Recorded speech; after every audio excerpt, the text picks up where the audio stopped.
Coming up on Sportsnet Central, Johnny Manziel has been hit with a suspension. It's just not as long as you might have expected. We have the story covered from the sidelines in College Station and here in Houston. Don't expect to see Arian Foster on the field in Arlington tonight, and why that's not a big concern for the Texans.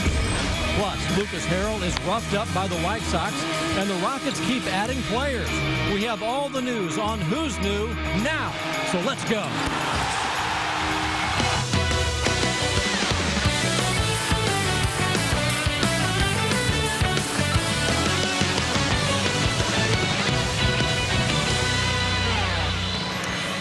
Hi, everybody. I'm Bill Doleman, and welcome to Sportsnet Central. The college football season kicks off later today, so in a few short hours, actual games with real scores will take over the headlines. But until then, let's talk about Johnny Manziel, because as usual, there's news about the Aggies' lightning-quick lightning rod. Unable to prove to its satisfaction that Manziel took money for autographs, the NCAA agreed that Texas A&M would suspend the Heisman Trophy winner one half of play for permitting his likeness or his name to be used for commercial purposes. In his 6-hour meeting with the NCAA on Sunday, Manziel reportedly denied taking thousands of dollars for thousands of autographs, as ESPN reported that he did. As part of the agreement, the NCAA will no longer actively pursue its investigation, but take a look at the joint statement released by the NCAA and Texas A&M. Quoting, the NCAA and Texas A&M issued this joint statement. If additional information comes to light, the NCAA will review and consider if further action is appropriate. NCAA rules are clear that student-athletes may not accept money for items they sign, and based on information provided by Manziel, that did not happen in this case. End of quote, but he's still suspended anyway. Manziel's punishment doesn't just stop at one half. No, sir. He also has to, quote, address the team regarding the situation and lessons learned. Texas A&M is not getting off without feeling the wrath of the punitive arm of the NCAA either. The university must redo the way it teaches student-athletes about autograph signings. Things like penmanship, smiling, don't steal a pen, and don't get paid. Playing against a high-profile opponent to kick off a season is nothing new to Rice. In the last 3 years, the Owls have played Texas, and UCLA. So seeing Texas A&M on the schedule this week is nothing out of the ordinary. It's the extraordinary events in College Station that have directed more attention than usual on Rice football. Still, it's business as usual for David Bailiff and his team, and business is good for Bailiff and company, especially when you consider that the stress level around the Owls camp is minimal compared to what the Aggies have endured up the road. Going into this game, we said, you know what, we can't make this about Johnny Manziel.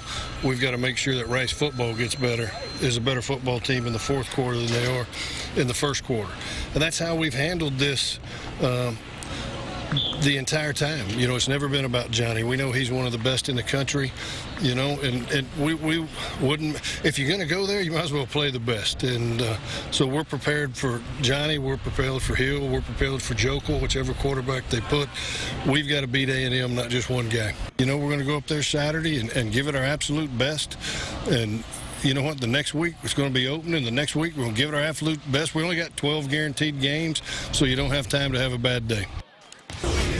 Other than the first games of the season kicking off later today, the Manziel saga is the biggest story in college football, and we'll have more on what it means for the Aggie season opener later on Sportsnet Central.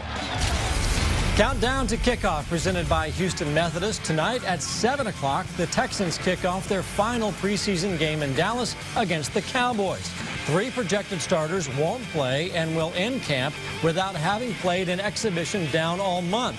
Linebacker Whitney Merciless has been out with a strained hamstring. Ed Reed is still recovering from hip surgery, and Arian Foster won't play because of a bad back and calf. lot of things we do start with the run. Obviously, we've been missing Arian throughout the course of training camp, but I think Ben has held up well. We want to be a physical football team, but the one thing I preach to our guys all the time, I mean, whatever we have to do, if somebody's going to line up and make us throw it, we got to throw it. If not, we got to be physical and line up and run the football. So I think we made some good progress as a football team throwing the ball this preseason. I think we really have. Not playing in the preseason is not a big deal for Foster. He didn't play in August last year, and he got off to a great start to the season in September, rushing for nearly 300 yards and 3 touchdowns and helping the Texans to start 3-0. Foster finished the season second in the AFC with 1,424 yards and 15 touchdowns on the ground. Now, it's difficult to find the exact origin for the phrase, everything is bigger in Texas, but it's a pretty good bet that whoever said it first was talking about football stadium video boards. At a price tag of $16 million, the Texans put in a pair of 14,500 square foot screens at Reliant Stadium, which are 3,000 square feet bigger than the screens at Cowboys Stadium in Arlington. While acknowledging that the boards in Houston are bigger, Jerry Jones said his are better, and that's not all. It is on.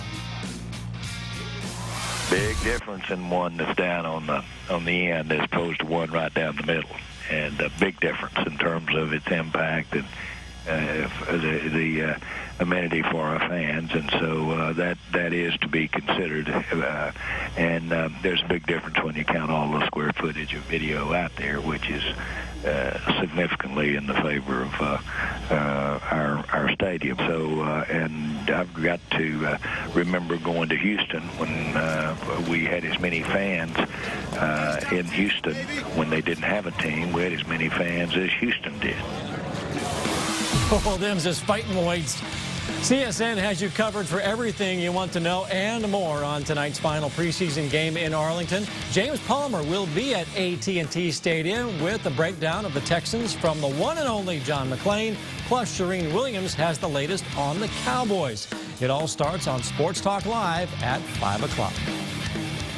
To baseball now. The Astros took on the White Sox. Houston won Monday. Chicago came back and won on Tuesday. Jared Cozart got the start. Trouble with his location early. In the first inning, Paul Konerko singled to center field. Lurie Garcia scored 1-0 White Sox. Cozart calmed down in the fourth. He got Josh Fegley swinging and missing. Cozart, 6 innings of work, 1 earned run, that's all. He did walk 5, but struck out 4. Chris Sale, he's one of the best in the big leagues. 8 innings, 14 Ks versus the Astros in June. He got Jonathan Villar swinging there. In the top of the 7th, still 1-0. Chris Carter, 0 for 7 with 4 strikeouts against Sale coming in, sends 1 out. His 26th home run, the most for an Astro since Carlos Lee back in 2009. That tied the game. So Lucas Harrell came in with a game tie. His first appearance since a spot start against the Rangers on August 19th. 1 run already in, and then Garcia hits a 3-run home run. The Astros go on to lose the game and the series. Final score 6-1. Lucas Harrell is charged with the loss, his 15th of the season. He finished August with a 1-3 record and an ERA at an even 9 runs for the month. Chris Carter hit 3 home runs in the series in Chicago, up to 26 on the season. 17 of those 26 have been belted on the road. The Astros return home to start a 4-game series with Seattle tonight.